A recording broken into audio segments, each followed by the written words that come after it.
And we're back.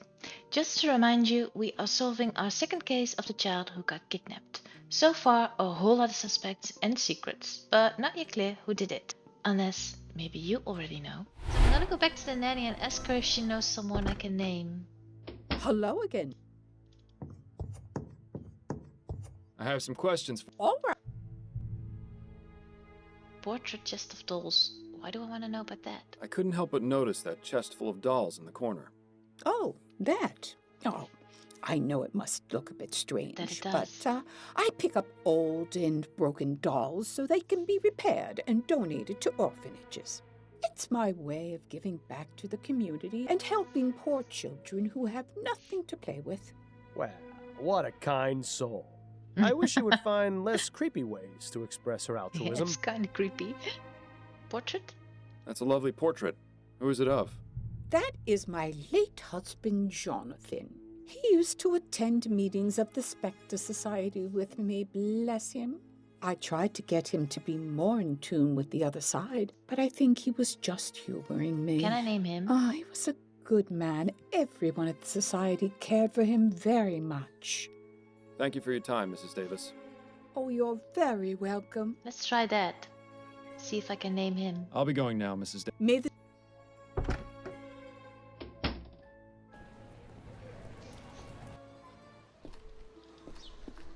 Hurry up a bit. Oh, hello again. How may I help you? You know how. I'd like to... Yes, Jonathan Davis. Jonathan Davis is my sponsor. you knew Jonathan? He was such a kind man. Does this work? Yes, I can feel his presence, and it speaks positively of you. So it's just Please nonsense. come in, Mr. Fordham. I am Angela Maxwell, the founder of the Spectre Society. Welcome. May I was offer easy. you some refreshments? Some water or tea, perhaps? No tea. You're very kind, but I'm afraid I must decline right now. Well, please let me know if you change your mind. Would you look at this place? It's like a candy store for psychics. Let's look around. Those are some creepy twin girls. I could see a passing resemblance to Miss Maxwell, actually. Are there her kiddos? Guestbook? There's quite a few members in this group. Linda Walker's what I need. Hey, don't There's go quite a few- away. September 19 meeting, number 2 signatures. Angela, the meeting was wonderful, Cynthia. Anyone interested in your new spirit board, please let Thomas know. Linda, looking forward to having you over at the manor next week. Come around 8 p.m. and you can meet Charlie and Henrietta. Please ask so I need to know where Henrietta lives. Henrietta Davis. Wait, isn't that the nanny? Or what was her name? I don't remember. She's not a suspect, is she? No. Yeah, Mrs. Davis. So Linda's coming to her home next week. Aren't you commenting on this, Miles? That's The important. great man once said to me, Bill, you aren't going to get very far in life just staring at balls. He's dead now. But then again, so am I. Why would you say that? Spirit board? I think I've seen one of these before. What does it do? It's a spirit board. We use it to contact spirits, and they in turn spell out a message with the letters on the board. Well, I've got a message from Miss Maxwell if she ever tries to use a spirit board around me. Please do. Ooh, spooky. That ghost between the two people almost manages to look convincing. That's probably the storage case for the spirit. Members are free to borrow books as long as you check with me first. It's nice of Miss Maxwell to let people borrow her books, even if they are all just a bunch of nonsense. And coming from me, that's really saying something. Just a little heads up, I'm gonna read all the books on this shelf. Really? Yes, really. Why? I don't know. I thought it would be important for the case, which it wasn't. So, if you like reading or books, you are in luck. If not, I'll add a time so you know when the reading ends. It takes me a long time, just so you know. Spontaneous human combustion is a highly controversial subject but remains popular among scholars and aficionados of the occult and unexplained. The term refers to death from a fire originating without any apparent source of external ignition. The fire is believed to start within the body of the victim. The 1823 book Medical Jurisprudence states the commonalities in recorded cases of spontaneous human combustion, including the following characteristics. The victims are chronic alcoholics. They're usually elderly females. The hands and feet usually fall off. The fire has caused very little damage to things around the body. A residue of greasy and fetid ashes is left behind. Most physicians and investigators strongly believe that spontaneous human combustion is a product of alcoholism. The illustration of two men finding a victim of spontaneous human combustion. Did they really believe in this? Did they? I don't even see the victim, by the way. What am I supposed to see? That is weird. Oh, I can read everything. Alright. So I guess I'm gonna do some reading in this part.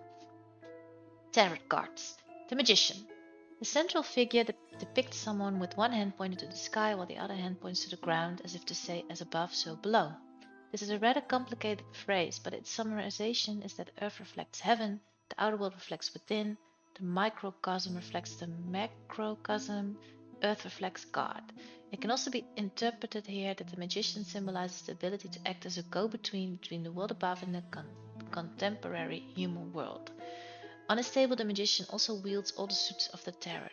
This symbolizes the four elements being connected by this magician, the four elements being earth, water, air, and fire. The infinity sign on his head indicates the infinite possibilities of creation with the will. The magician is a representation of pure willpower.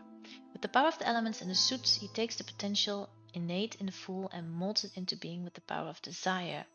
It's a connection force between heaven and earth, for he understands the meaning behind the words as above, so below, that mind and world are only reflections of one another. Remember that you are powerful, create your inner world, and the outer will follow. The Lovers? In the Lovers card, the man and the woman in the image are being protected and blessed by an angel above. The angel depicted here is Raphael, the angel of air, who is of the same element of the zodiac sign that governs this card, Gemini. Air is associated with mental activity and communication in particular, which is the foundation for healthy relationships. His blessing seems to give this card a sense of balance and harmony, symbolization of union in a grand and cosmic sense between two opposing forces.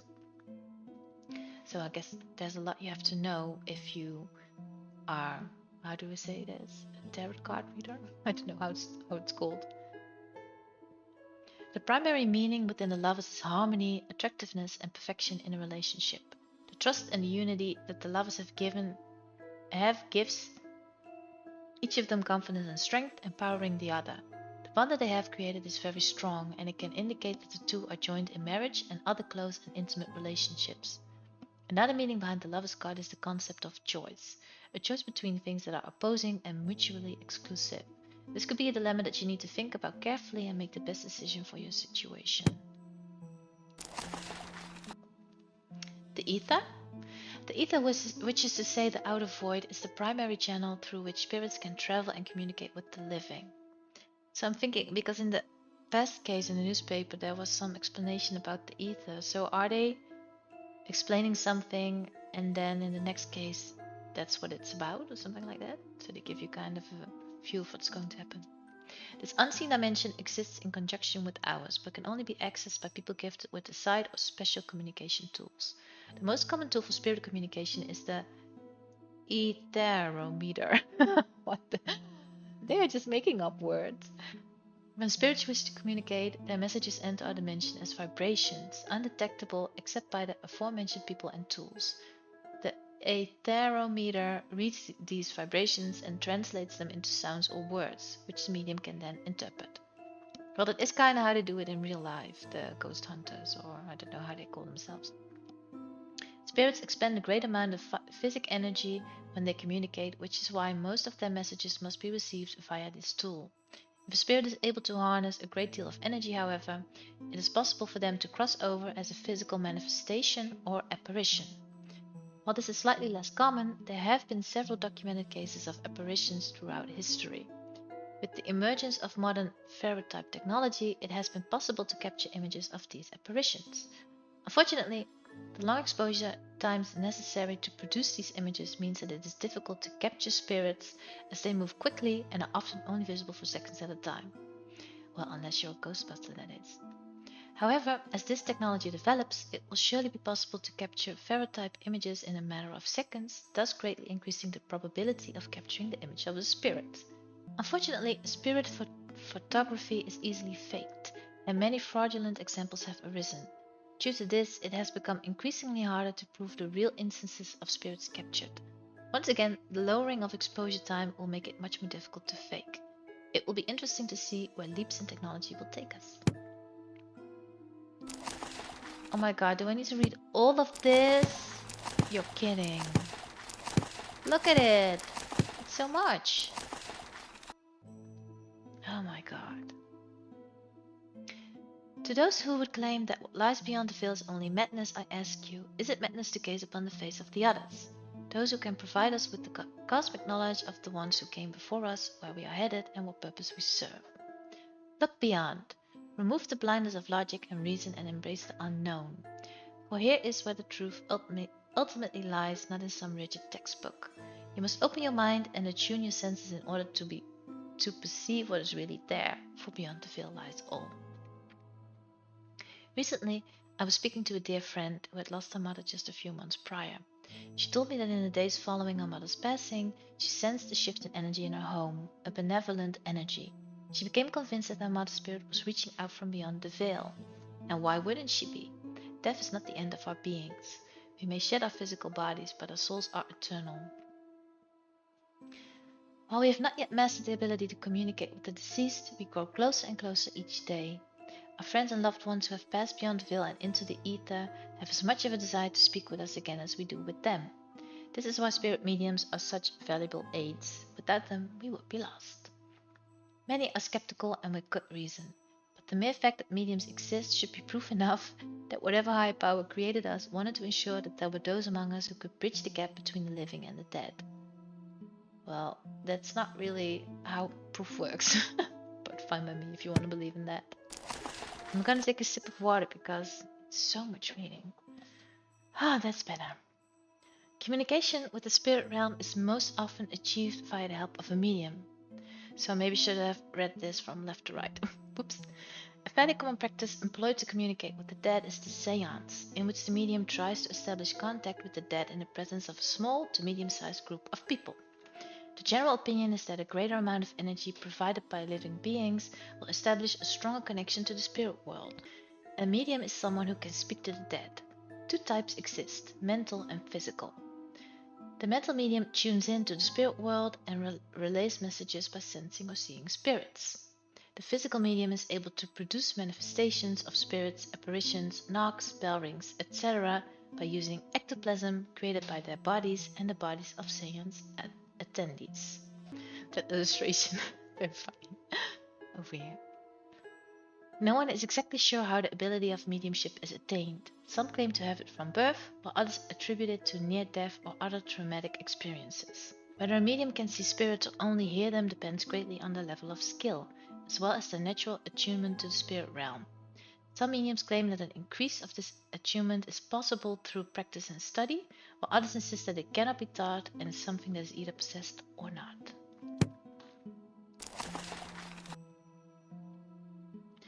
The religious practices commonly known as voodoo originated in Africa but have seen a migration in recent years. It's funny because in the previous case we also had some voodoo people. First moving to the West Indies, it spread after a revolt in Santo Domingo caused a wave of escaped and freed slaves to migrate to Vespuccia. For years the religion was practiced in secret, but emerged as a more widely accepted faith after the abolition of slavery in 1840. So is that lady gonna come back in this case, I wonder, from that Martin, his mother? The largest concentration of practitioners of voodoo is the city of New Breton, particularly the borough of Gascon. That is where she lives. Though it is at its root an African religion, voodoo has evolved in New Breton, heavily influenced by Catholicism. Catholicism. New Breton voodoo has adopted several Catholic saints and turned into a hybrid religion unique to the city. One key factor which sets voodoo apart is the use of charms or amulets of various functions and purposes commonly known as gris or grigri, I don't know. Also originated in Africa, used mainly as a means to ward off evil spirits and bad luck. However, they have taken a darker connotation in the voodoo practices of New Breton and can also be used to bring misfortune and suffering. It's always contained in a leather pouch. The ingredients vary depending on the desired effects. sketch of it over here. For instance, a gree designed to bring a gambler luck would contain chamois, red flannel, a shark's tooth, and dove's blood. A gree for sending away an enemy contains items like gunpowder or red pepper. Usually the person's name is written on paper and included in the bag.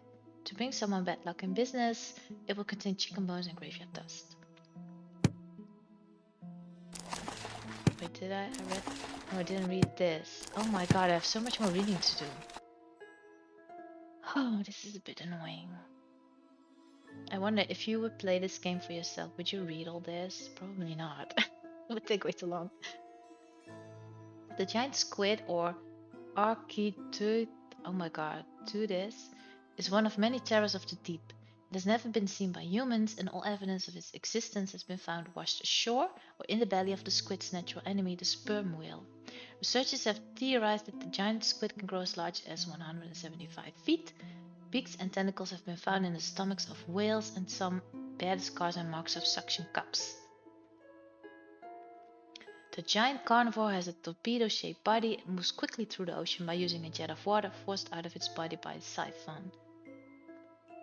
The beast has a beak-like mouth, powerful enough to snap the steel cable in two. Well, how do you know that if you've never seen it? The tentacles extend far beyond the length of the body and feature several suckers, each surrounded by several tooth-like projections. These suckers are able to latch onto other creatures with a terrible death grip, so that even creatures like the mighty whale are brought down with relative ease. A first-hand account of an encounter with what is thought to be a giant squid is provided by Benjamin Roberts, first made aboard the Althea. So now we get a bit of a story. It was close to dusk. We were just off the coast of Madagascar when the lookout directed us to the source of a terrible bellowing from the port bow. Breaching from the depths was the Leviathan, called the sperm whale, clearly in distress. Upon closer inspection, we noticed the poor beast was being smothered by gargantuan arms, the likes of which I had never seen. A panic erupted among the crew, and several began shouting about sea beasts and krakens. Meanwhile, the whale continued its futile struggle. I cannot help but feel pity for the creature, as its haunting cries echoed through the air. The captain ordered an immediate change of course, and we were soon on our way, leaving the whale to its horrid fate. Or did you maybe have too much rum? Conducting a seance is not a matter to be taken lightly. When making attempts to contact those in the spirit realm, many precautions must be observed. The spirit medium must be in a relaxed state prior to commencing the seance. This can be achieved through meditation, prayer, or medicinal means.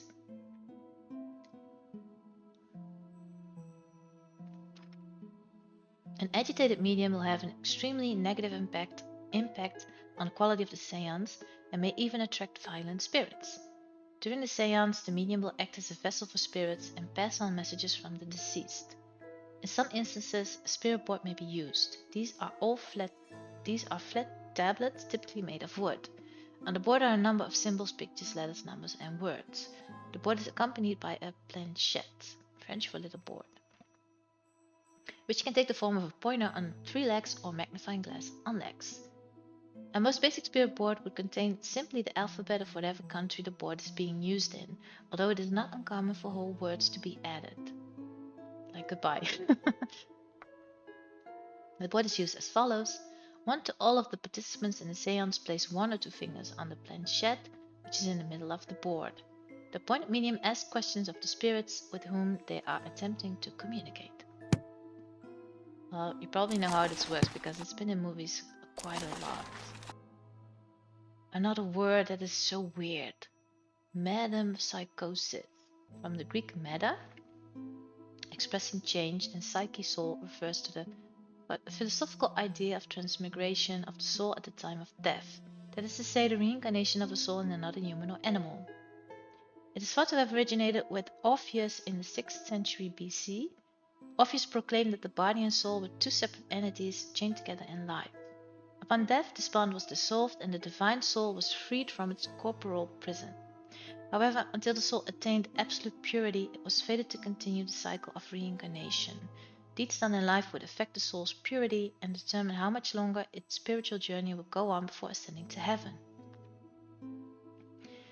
The theory postulates that the soul of a human or animal will be transferred to another living being.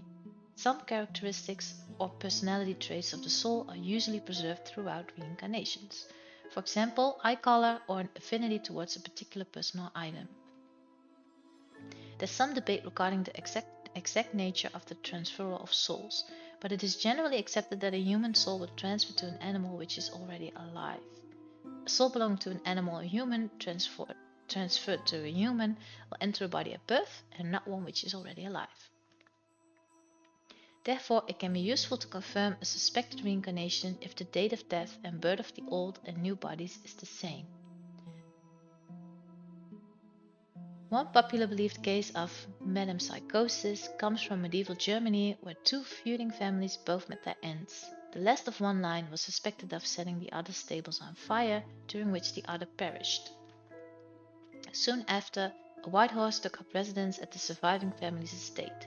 While out riding, the estate caught fire and the horse and rider ran into the flames, killing both. It is said that the horse was the reincarnation of the murdered heir come back to seek revenge on his killer. The last one, thank God. Astral projection refers to a willful, out-of-body experience in which the soul, or astral body, disconnects from the physical body and may travel throughout the universe. The practice dates as far back as the ancient civilizations, with multiple depictions by the Egyptians of the soul, or Ka, leaving the body before death. The expression astral projection means journeying to other worlds, heavens, hells, the astrological spheres, and other imaginal landscapes, but the term is also applied to non-physical travel around the physical world.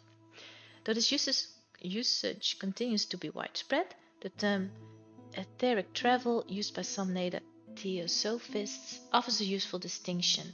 Some experiencers say they visit different times and places. Etheric, then, is used to represent the sense of being out of the body in the physical world, whereas astral may connote some alteration in time perception.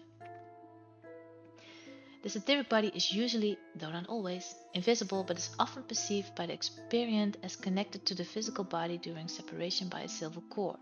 Some link falling dreams with projection.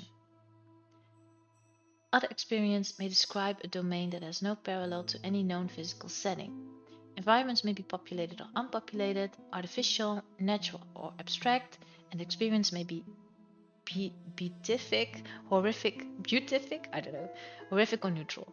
A common theosophical belief is that one may access a compendium of mystical knowledge called the Akashic Records. In many accounts, the experiencer correlates the astral world with the world of dreams. Some even report seeing other dreamers enacting dream scenarios unaware of their wider environment. I'm tired of reading all this, and is it important even? The plaque says Leonora Pattinson, seer. She looks like someone I would not want to fool around with. Alright, so I think I looked at everything here, almost. I never much cared for all that mystic stuff. Why should your life be dictated by a bunch of cards? I don't know, it's kind of interesting maybe. So, why don't we speak to this weird young lady, Angela? Could I ask you about some things, Miss Maxwell? Certainly, darling. Darling. Oh, she looks like this. Totally different from what I start to take over her accent, that's so dumb. Very different from what I expected it to look like. That's because she said something like, totally, darling. I'm sorry. I need to know about Linda. I spoke with Henrietta Davis, and she mentioned one of your other members, Linda Walker. Can you tell me anything about her? Ah, Linda. Poor dear. Of all our members, she is the one I feel for the most. Why? Why is that? She's had a tragic life, but I believe the Spectre Society has helped her greatly. Of course you do. Not only has she made a good friend in Henrietta, she's also dealt with her grief in a positive way. She has devoured my collection of books, educated herself on many subjects. I would say she's become an expert on clairvoyance and metempsychosis. It's always nice to know that the club can help those who have suffered. Do you see her often? Yes, she comes by about once or twice a week. That's a lot. Alright, I have a lot of new stuff. But I don't really know what I want to know. Kidnapping? What's this? Oh, the kid, of course. Do you know anything about the kidnapping of Charles Harris? I'm afraid I haven't heard anything about any kidnappings, darling. And even from a If you wish, ghost? I can commune with the spirits and see if I can help locate your missing You person. do that. That won't be necessary, Miss Oh. Maxwell, though I appreciate the offer. Do you though? I would have let her do her thing, and you never know what may come out of it. What can you tell me about the Spectre Society? Where to begin? I formed this club 2 years ago, right after I moved to New Britannia.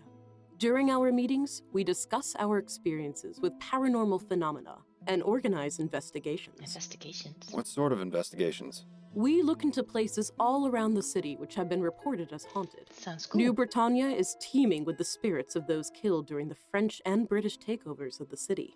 Not only that, but there is a prevalence of mystic religious practices here in Gascon, brought over by immigrants from the Antilles. Fascinating. There are plenty of books on the subject over there in the bookcase, if you're interested in learning more. Already did that. Is she speaking about what we had in the first case? The voodoo people? I don't know if they were from the Antilles though. What can you tell me about Linda and Henrietta's friendship? It's so lovely to see them together at the meetings. I bet They're you think practically that. inseparable.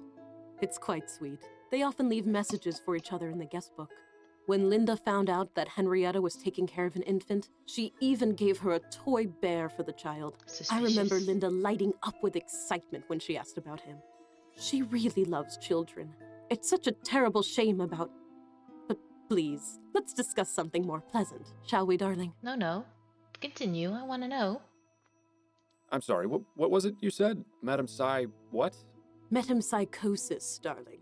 It's a philosophical term which comes from ancient Greece. It refers to the transmigration of the soul after death. Is that anything like reincarnation? Essentially, yes. There's a book on the subject over in the bookcase, which can tell you far more than I possibly could. Alright, but I already read all your books. What's this tragic story about Linda you mentioned? Oh dear. I probably shouldn't say. Yeah, you should. Oh, now I can make another mistake. Oops. Oh, I think you most definitely should. Knowing more about Linda could help me find a missing child. What are you afraid spirits are going to tell you? Well, this not. This is too sarcastic. That won't help me. What about this one? Miss Maxwell, I'm going to be frank. I'm investigating a kidnapping, and Mrs. Walker is a person of interest. I need to know as much about her as possible to help me solve this case. Do I make myself I clear? think this is wrong. Well, if it will help, Linda was married to a man named Thomas. Together, they had a son named Alexander. Thomas revealed himself to be a terribly cruel man. When he gave himself over to the drink, he would fly into rages and beat both Linda and the boy. One day, she came home to find both her son and husband dead. My God, what happened? His The eyes. police ruled it a murder-suicide. Poisoning, apparently. Linda has been trying to make contact with Alexander's spirit for the past year or so, but has had no luck. It really is a terrible tragedy. Alright, so that was right. Because he was kind of aggressive, so I was like, is she gonna be okay with that? But apparently she was. Do you know Linda Walker's address? I'm afraid not, darling. Linda has always been somewhat private, and that's not something I consider to be crucial information. I get Do you that. know any way I can find her? You could always come back for our next meeting. It will be the first Thursday of next month. By then, we'll have completely lost track of Charles. There has to be another way of finding Linda. Yeah, in the guest book, did she not write, I'll see you next week? Or is that also too late? What made you decide to start up this club? I began communing with the spirits at a very early age. Of course she My did. twin sister, Rachel, died after falling into an icy pond when we were 8 years old. I'm very sorry, Miss Maxwell. Oh, I appreciate your sympathy, darling, but don't feel too bad. Rachel began speaking to me shortly after that. She has served as my spirit guide ever since. Spirit guide? You mean you still speak with her? Oh, yes. Every day. In fact, I was just speaking with her before you arrived. As I grew did? older, I realized there were others in the world who were also able to communicate with spirits, and those who had an interest in what lies beyond the ether. And so, once I moved to New Britannia, I decided to start up this club so we could gather and share our experiences. Do you suppose she can hear what I'm saying? Hey, Angela, try a bit less eyeshadow, would you? You look like a purple raccoon. That's rude. Nothing. Clearly a fraud. Ah, well. So I can say talking to spirits or end the conversation. Why not ask this as well? I was wondering, Yes, when you communicate with the spirits, are you able to stop? if I Oh. wish them to leave me, Yes, I bid them farewell, and they usually depart back into the ether. What about the more persistent ones? You do remember I'm right here, don't you? Well, just between you and me. It's not between you and Those me. spirits are best dealt with by having the other kind of spirits. Quiets them right down. I prefer soporific myself. Oh? You hear the voices of the spirits as well, Mr. Fordham. But of course, now the reason for your visit to the Spectre Society is obvious. Is it? Do you see? All our paths eventually become clear. I'm glad yours has brought you here. Oh, wonderful. Now she started rhyming. Don't get any funny ideas about telling her about me. She may Maybe be a a lunatic. lunatic, but that's no reason to expose yourself as one too. Exposed. Tell about Bill or end conversation. Alright, but he's warning me not to, so maybe better not to do that. And also, she says, now I know why you're here, but didn't I just explain it? I'm a police investigator and stuff. So I'm not gonna tell about him. Thank you for the information. It was very enlightening. It was my pleasure, darling. Just because I don't know you, lady, and I don't trust you, you might as well be the kidnapper, so no. Let me see. I have to still investigate the clothing store, but didn't it say that I also had to investigate her, and that's gone now? What did I miss over there? Or do I need to unlock that somehow? So this is new. Linda Walker's husband and son both died recently, the result of a murder-suicide. Her husband was a drunk who apparently poisoned both himself and the boy. Linda tries to contact the spirit of her dead son. This I think I already read. Horse track. Why can I not go there? I have no suspects. Right. And they are both suspicious, both parents. So I don't know what to do now. Because I can tell her about Bill, but I don't want to do that. I can read all the books, but I did that already, did I not? Yeah, I did. So no. Strange device. Did I look at that? I think I What a did. fascinating device. Exactly what does it do? That is an etherometer. It's designed to pick up vibrations from the ether and translate messages from the spirits. Yeah, I think I did. Casebook. There's quite a few members in this group. But I checked this out too. See, Linda. Looking forward to having you over at the manor next week. Come around 8 p.m. and you can meet Charlie. But maybe that's old. So I don't really know what to do with this right now. I'll be going now.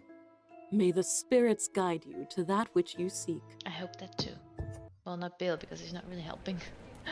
I can still go there, so I can go to Solomon Stitching, to the residence, to Mrs. Davis. Well, why not ask our cop friend? Maybe she knows something I can do. Sometimes she does. Can we talk? Go on, I'm listening. Only one time she said no. Get back to the case. Can we go over my current case? Of course. What have you got? I didn't know that. Oh, this? Are you familiar with the term metempsychosis? No, what is it? Apparently some mystics and philosophers maintain that it's a process whereby human and animal souls are transferred to new bodies upon death. Fascinating. Some people have such queer ideas. What's that got to do with the kidnapping, though? I'm not exactly sure yet.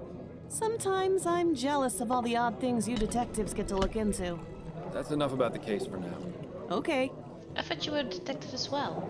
That's it. Then Are you not? You're giving me cases. Are you a secretary or something? I don't know. Don't know what she is. So, well, my casebook says I have to investigate him, so maybe I missed something over here. Welcome back. Let me know if I can help you with anything. Or I have to unlock it by doing Isaac something Samuel. else. I sure hope I get quite So I'm just gonna click at everything, see what happens. my great. Now that it now Think this guy. I Come to think of did it, see I have seen. everything. Display dummy. Door.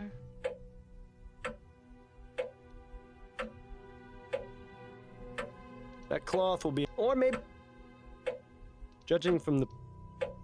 I wish. I think I also have to distract him so I can take a look at Judging the sparks. I think so. Can I think speak we've gotten with all we you? No, I cannot. So no, I think I need to return here at one point because I don't think I can do anything.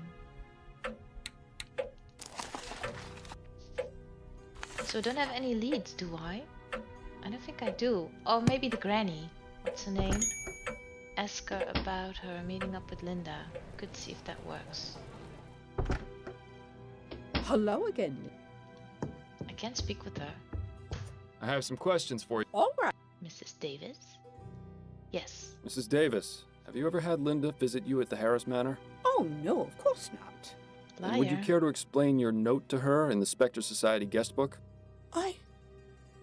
Please, Mr. Fordham, I didn't mean to lie to you. It's just that it gets so lonely by myself in the house at night. So every now and then, I invite Linda to come over for tea and some company. I see. And when was the last time this happened? 2 nights ago? Please don't tell Mr. and Mrs. Harris, Mr. Fordham. If they found out what I was doing, they'd have me dismissed without a reference. I won't, but I'd very much like to speak with Mrs. Walker. Do you have any idea where I can find her? All I know is that she works as a seamstress at a shop in Lyon, but I don't know the name. Well, that is I'm something. sorry, I can't be of any more help than that. It is a lead. Thank you for your time, Mrs. Davis. Oh, you're very welcome. Great, so this is what I had to do. Alright, so do I have I'll a be going location? now, Mrs. Davis. May the spirit... Yeah. I don't see it. Wait, what did she say?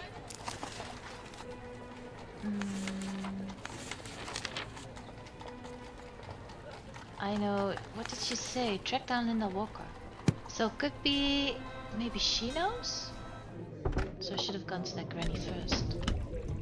Well, I'll get there eventually. Can we talk? Go on. No. That's it. Maybe that's Solomon Stitching then. Maybe he could tell me. Because did she not say a clothing shop? Welcome back. See, I can't speak with them now. I've got some more... All right. I think I have one question. Yes. Do you by chance employ a seamstress named Linda Walker? I do, yes. Oh, Is she here? No, she has the day off today, but she'll be in tomorrow. Would it be possible to have her address? Begging your pardon, but why should I give it to you? whoops. I'm a private investigator and it's crucial to this case. She's my sister and we've lost touch. Her son and mine were schoolmates. I have something to return. Well, but she lost her son and he might know that she doesn't have a brother, so... Gee, I don't know which one. This? No, because the son is deceased. You might know that. So no. What about this? She's my sister, and we've lost touch. Is that right? Yes, it's been far too long. She probably hasn't mentioned me, but that's understandable. Look, friend, I may have been born at night, but I Whoops. wasn't born last night. If you want to speak to Mrs. Walker so badly, you can wait until she's at the store tomorrow. So that's wrong. Till then, I suggest you stop trying to fool me, or I might lose my patience. What else can I say about her? Please, Mr. So you... Oh, I can do this again. What about this one? I'm a private investigator, and it's crucial to this case. Didn't you just say she was your sister? Well, yes, but I don't appreciate it when people try to make a fool of me, Mr. Fordham. Because I'm a patient man, I'll let this pass for now. But if you try and pull one over on me again, I'll be forced to remove you from my store. Oops. Understood? yes, sir. You really need to work on your social skills, Miles. So, well, I Please, can say Mr. this Solomon, too. it's extreme. So you... But I that know I won't said work, I was a probably. private investigator before, but there's a more delicate reason I want to speak with Mrs. Walker.